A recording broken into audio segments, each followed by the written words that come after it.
Your support helps us bring you programs you love. Go to wyomingpbs.org, click on Support, and become a sustaining member or an annual member. It's easy and secure. Thank you. Cheyenne resident Don Alston retired from the United States Air Force in 2012.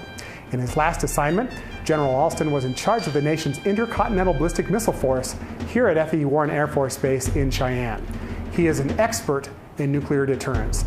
Wyoming Chronicle sits down with General Alston and discusses nuclear deterrence and its impact on Wyoming, next on Wyoming Chronicle.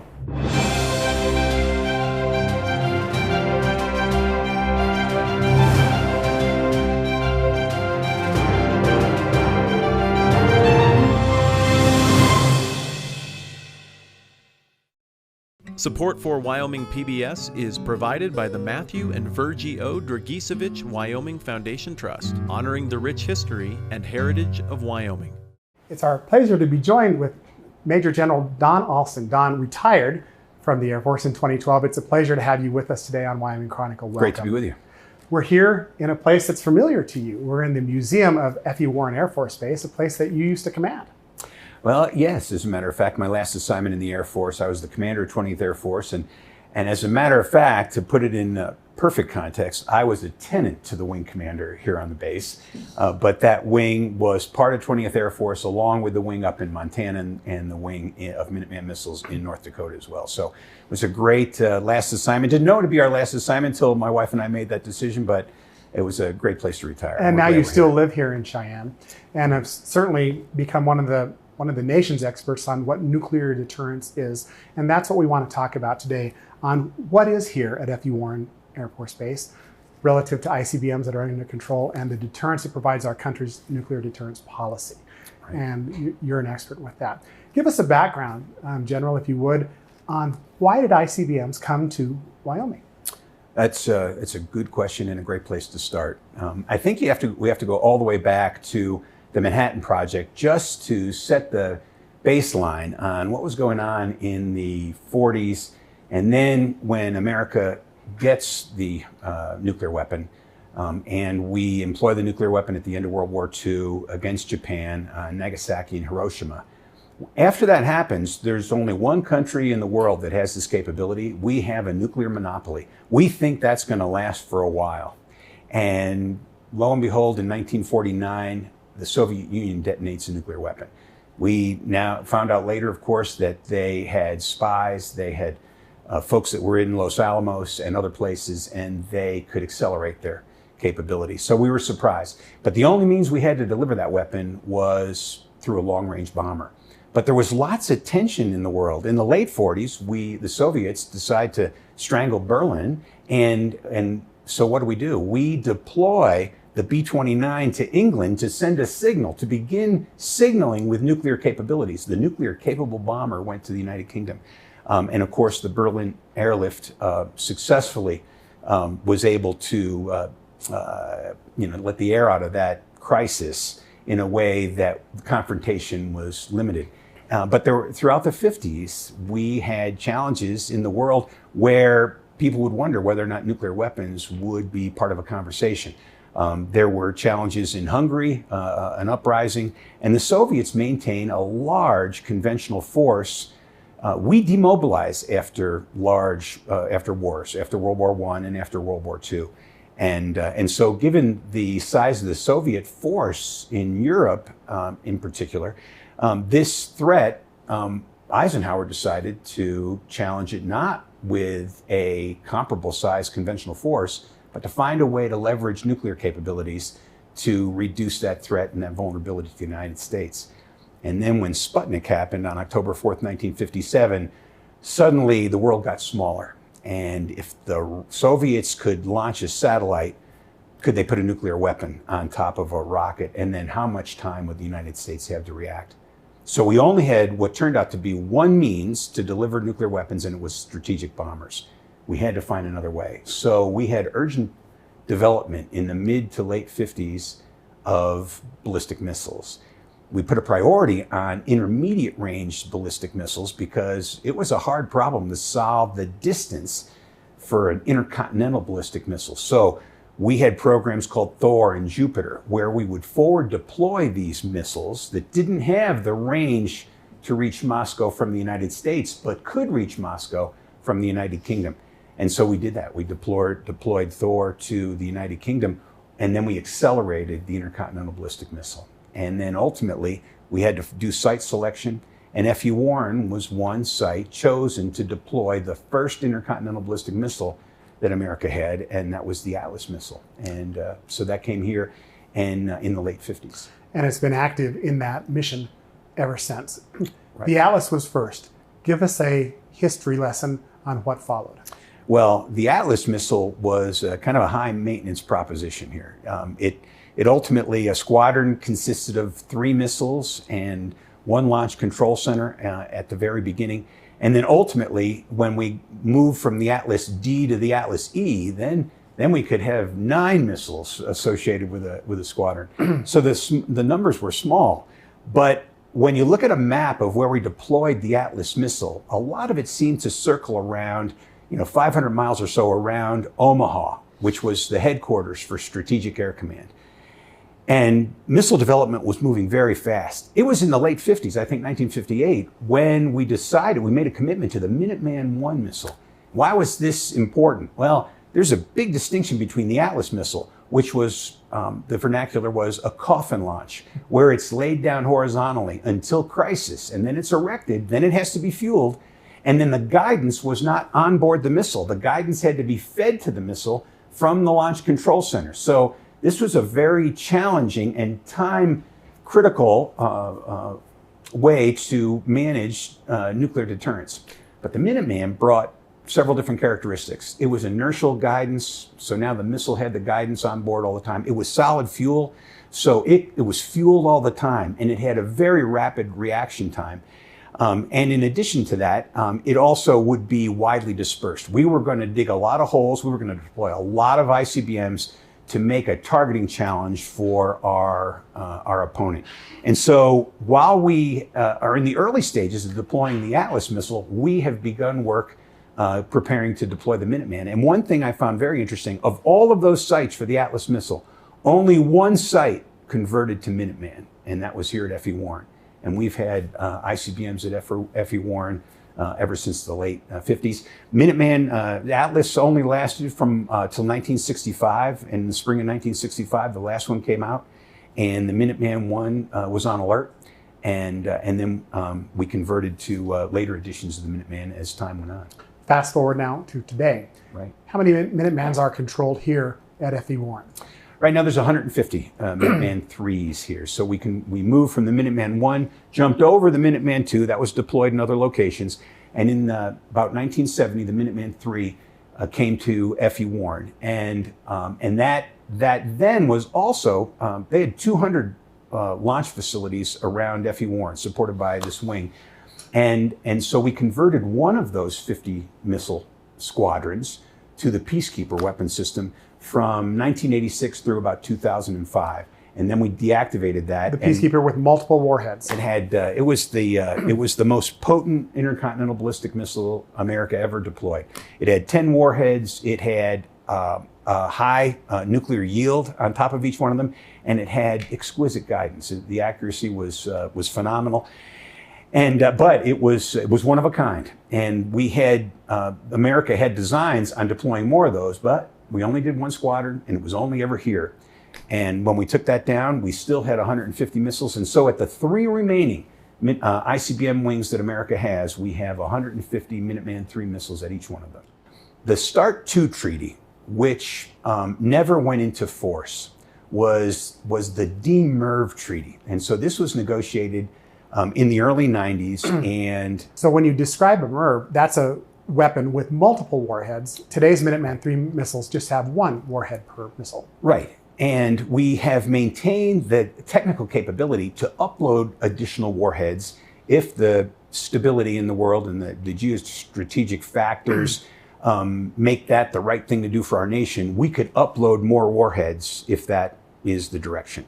But for the sake of stability and the sake of reducing our weapons, we decided to go download to just 1 warhead. So this START II treaty that would have been the means to take the multiple warheads off of America's ICBMs and off of the Russian ICBMs never went into force because, from the Russian perspective, President George W. Bush abrogated the anti-ballistic missile treaty at the turn of the century. And when he did that, the Russia says, we're not going to follow through on START 2. But right after that, we began negotiations on what was called the Moscow Treaty. And that further reduced from the low 2000s that both of us would have deployed to numbers closer to 1,700 or so deployed warheads. And so technically, you can't score the reduction of Peacekeeper against START 2, but we did take into account the reduction of that many warheads as part of the Moscow Treaty as well. And so then fast forward to 2010 and the Nuclear Posture Review and the New START Treaty that were both, the treaty was negotiated at that time, and we did a concurrent Nuclear Posture Review. The treaty set overall top limits, and America decided how we would divvy those up between the sub force, the bomber force, and the ICBM force. And we got to 400 deployed ICBMs through the 2010 Nuclear Posture Review. Let's talk about the triad for just a moment. Why is it important for America today to still have land-based nuclear missiles when we can deliver by other means, either by long-range bombers or through submarines? Well, the countries had a triad, or had these three means to deliver nuclear weapons since about 1960 or so. This had to do with how well we could miniaturize or make smaller nuclear weapons so they could be carried in a submarine or on top of a intercontinental ballistic missile and effectively hold targets at risk 8,000 miles away. And so when you invest in something like a triad, where the attributes of the bomber force are, it's so flexible. We can signal with a bomber. With the tensions we've had with North Korea, what the Air Force and the Department of Defense did was they deployed a B-2 or a B-52 to fly over the Korean Peninsula, and we ensured that the media said a nuclear-capable bomber flew over. So we have been communicating with Russia and the former Soviet Union with, and they do this too, with the movement of bombers. You can see it, it's in plain sight, and it's a very effective way to signal and to make a point. You can't see and maneuver the ICBM force so well. And some would say, well, look, they're fixed targets. Aren't they you vulnerable? can go to Wikipedia and see exactly where everyone is located. Exactly. And those that we're trying to deter, we want them to know that they're there. We want them to see activity. We want them to see the amount of sweat equity that it takes every day to keep this force, this alert force, up to roughly 99% available to the president every day. And so we disperse those out over roughly more than 30,000 square miles. That's a lot of area that needs to be covered from an opponent's targeting perspective. And then the submarines that we have sufficient number of submarines that some of them are they're underway in both the Atlantic and the Pacific. They, so far, you can't find these submarines unless you accidentally come upon them. And so they are a very secure retaliatory force. You can't target them outright, but since they can't be targeted, they would be able to respond to a nuclear attack, even if our bomber bases were attacked or our missile fields were attacked. So the amount of money that's required and technology to hold those three legs of the triad at risk, it is such a difficult problem to solve for an adversary that we feel very secure. It's hard to take that force out, and if the president requires it, we will achieve the attack effects that the president demands. Do you see deterrence as being something that's necessary for years and decades to come, and specifically a nuclear deterrence?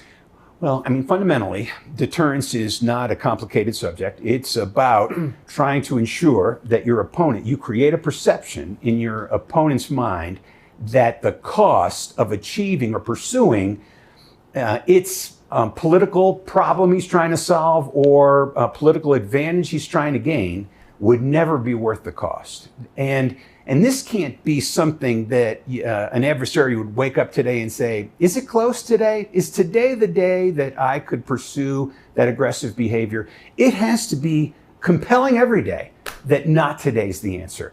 And so you've got to have a force that is of sufficient force structure that this is not in doubt, that we are fully committed. And such an important signal is manifested by the size of that force, conveying to our friends and allies that we have their back. Because so many of our friends and allies do not possess nuclear weapons on the promise that the United States will successfully deter, and if deterrence fails, that we would be willing to employ a nuclear weapon in their defense.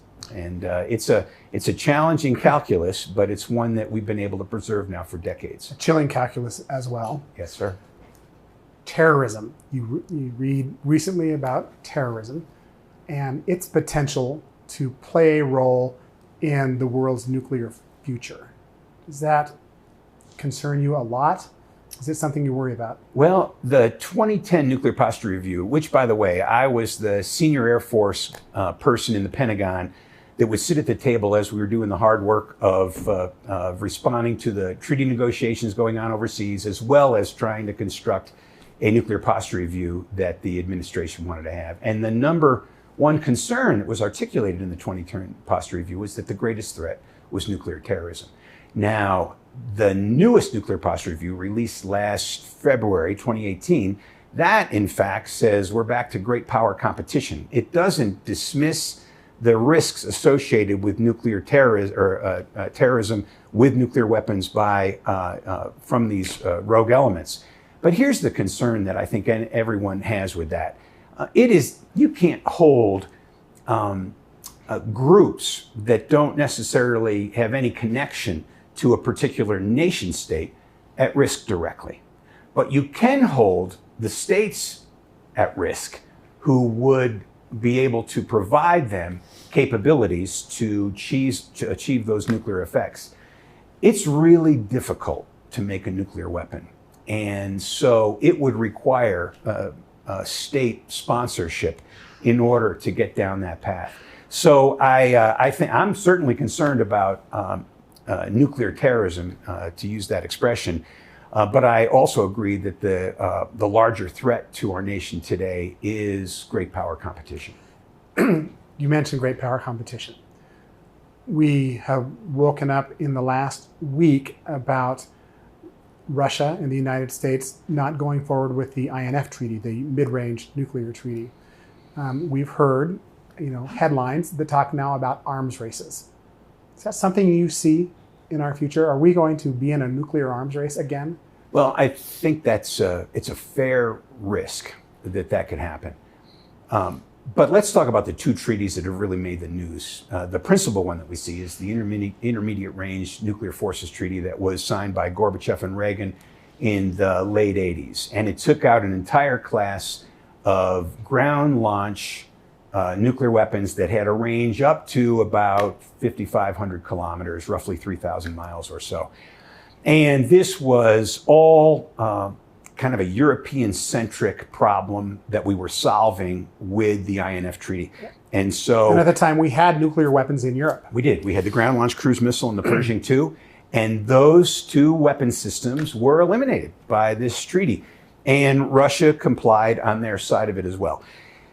Over the last almost maybe 10 years, the United States has been accusing Russia of having a cruise missile, a ground-launched cruise missile, that fits the characteristics of that class of missiles that was eliminated by the INF Treaty, that in fact they've been testing and now deploying battalions of this capability to Europe.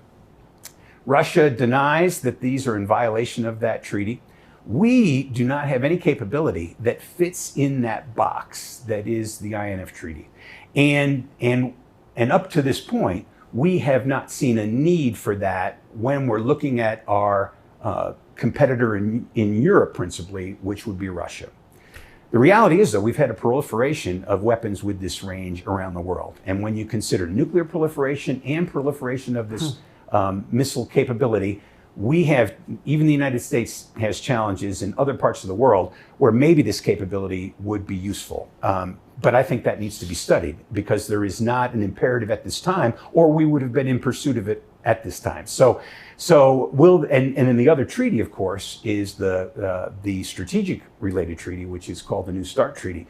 And that treaty goes through 2021 with the option to extend it for, I think, an additional 5 years. And so should this condition with the INF treaty, will that help precipitate walking away from the opportunity to extend the New START treaty? One of the things that I think we have to think about, though, is last spring, Putin starts talking about a variety of capabilities that I don't know how credible they are, but from unlimited range torpedoes to all kinds of hypersonic maneuverable weapons. Very destabilizing weapons, to be sure, if they come to fruition. But when you look at all that, depending on how fast they get to market, how fast they would reach maturity enough to get deployed, the New START treaty right now is insufficient to capture those. And I think it's important for our nation, as well as for Russia, to have frameworks to capture risks that, if unconstrained, can lead to this kind of an arms race that we had in the 60s and the 70s, where ultimately the United States and the Soviet Union topped off at between 30 and 35,000 nuclear weapons. And we've reduced virtually 85 or 90% of that stockpile. I don't think it's in anybody's best interest for those numbers to go back up. Are there any United States-Russian nuclear weapons negotiations ongoing today? Directly with weapons, I would say no new negotiations, but there are, underneath the New START treaty, there is contact on a regular basis. And that's to sort of support the ongoing implementation of the treaty.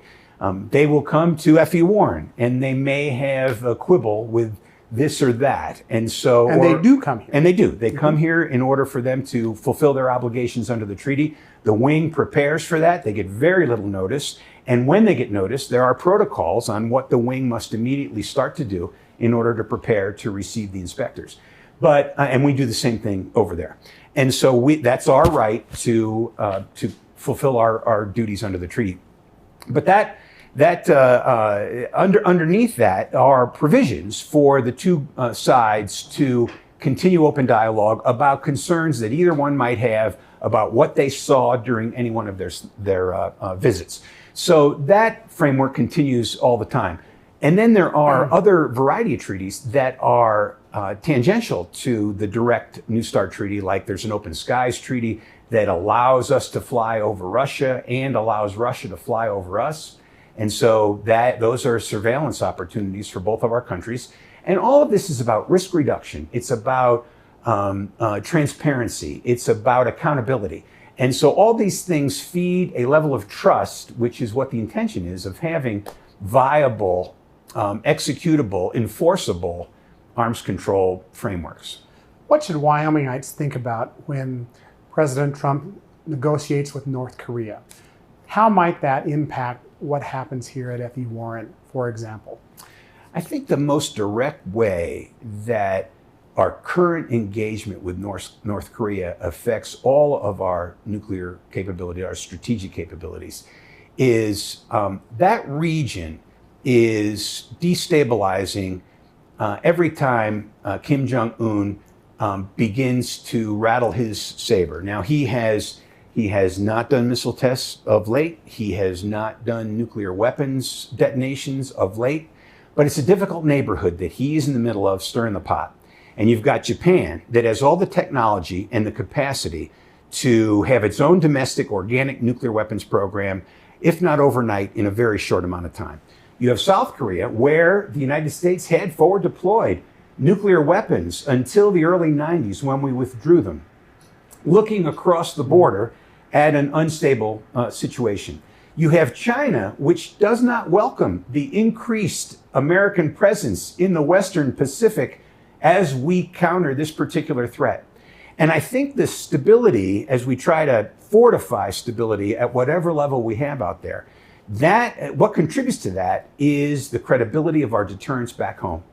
And as the forces, as the men and women at F.E. Warren and all of our nuclear bases do their job well every day, it fortifies deterrence, it fortifies our assurance of our allies that our capabilities are credible, that our people are capable, and that our extended deterrence promise is valid and viable. And so insofar as our forces perform as they do every day so well at home, it contributes to stability, because that shadow that's cast every day by our nuclear force, in particular by America's alert force, which is embodied in the ICBM force, that contributes to stability every day. How long will there be, do you believe, nuclear weapons, ICBMs, here in the West, specifically here in Wyoming?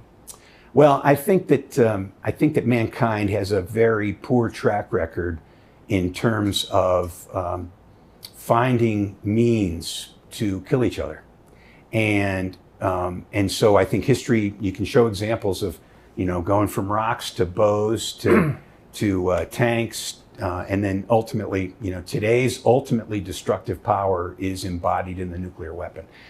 And that now can't be put back in the box. And so the knowledge is out there. So it would be difficult it's not to say it's impossible, but of course it would be difficult for the world to rid itself of nuclear weapons. And so I guess what I would say, and I hope it doesn't come off as too fatalistic, but until we find a more deadly way to hold each other at risk, then I think that we are going to need to answer the challenge, the vulnerabilities, and the risks with whatever it takes to do that. Today, the way we do that is having a highly capable, highly competent nuclear force. Fortunately for our country, the men and women here at FE Warren, and all of those men and women that are part of America's nuclear enterprise, are very well trained, do this job so well every day. I sleep very well every night. You have a good segue for us. We'll have a chance to visit and meet the men and women who are here at FE Warren later on this year, and we're very much looking forward to understanding what their mission is and how they execute their mission each and every day. So, General Alston, it's been a pleasure to visit with you, and thank you so much for joining us today on Wyoming Chronicle. I enjoyed it, Craig. Thank you very much. Thank you.